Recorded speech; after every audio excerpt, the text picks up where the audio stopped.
80வது சுதந்திர தினம். கடவுள் தந்த தேசம். கிறிஸ்துவுக்குள் மிகவும் பிரியமானவர்களே, ஆண்டவராகிய இயேசு கிறிஸ்துவின் இனிதான நாமத்தில் உங்கள் அனைவருக்கும் நம் இந்திய தேசத்தின் 80வது சுதந்திர தின நல்வாழ்த்துக்களை தெரிவித்துக் கொள்வதில் மிக்க மகிழ்ச்சியடைகிறேன். நாம் அனைவரும் சுதந்திர காற்றை சுவாசித்துக் கொண்டிருக்கும் இந்த வேளையில் உபாகமம் 8:10 வசனம் நமக்கு ஒரு முக்கியமான உண்மையை நினைவூட்டுகிறது. நீ சாப்பிட்டு திருப்தியடைந்திருக்கையில் உன் தேவனாகிய கர்த்தர் உனக்கு கொடுத்த அந்த நல்ல தேசத்துக்காக அவரை ஸ்தோத்திரம் பண்ண கடவாய். இந்த வசனம் கடவுளால் தெரிந்து கொள்ளப்பட்ட மக்களுக்கு வாக்களிக்கப்பட்ட தேசத்தை குறித்து பேசினாலும் இது நமக்கு ஒரு ஆழமான அர்த்தத்தையும் பொறுப்பையும் உணர்த்துகிறது. நாம் வாழும் இந்த இந்திய தேசம் அநேக தியாகிகளின் வீர போராட்டத்தினாலும் தியாகத்தினாலும் நமக்கு கிடைத்திருந்தாலும் இவை அனைத்தும் கடவுளுடைய அளவற்ற கிருபையினாலேயே சாத்தியமானது.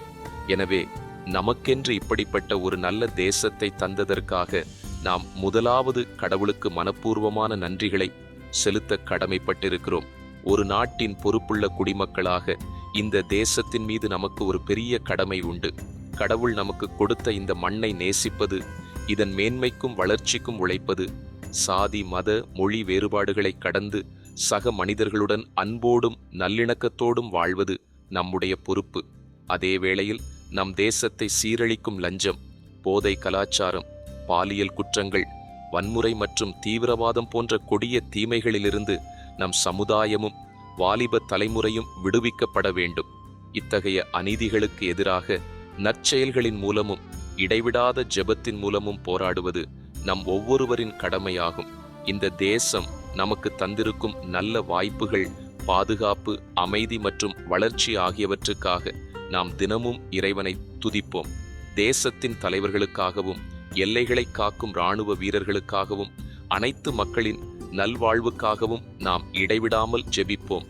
கடவுள் தந்த இந்த சுதந்திரத்தை பாதுகாத்து நேர்மையோடும் பரிசுத்தத்தோடும் தேசத்தை கட்டுவதே நாம் அவருக்கு செலுத்தும் உண்மையான நன்றியாகும். ஜெபிப்போம். அன்புள்ள பரலோக பிதாவே, எங்கள் இந்திய தேசத்திற்காக உமக்கு நன்றி செலுத்துகிறோம். நீர் எங்களுக்கு தந்த இந்த நல்ல நாட்டின் சுதந்திரத்திற்காகவும் அமைதிக்காகவும் உம்மை ஸ்தோத்திரிக்கிறோம். எங்கள் தேசத்தில் எப்போதும் நேர்மையும் தூய்மையும் நீதியும் தெய்வீக பாதுகாப்பும் நிலைத்திருக்க அருள் செய்வீராக.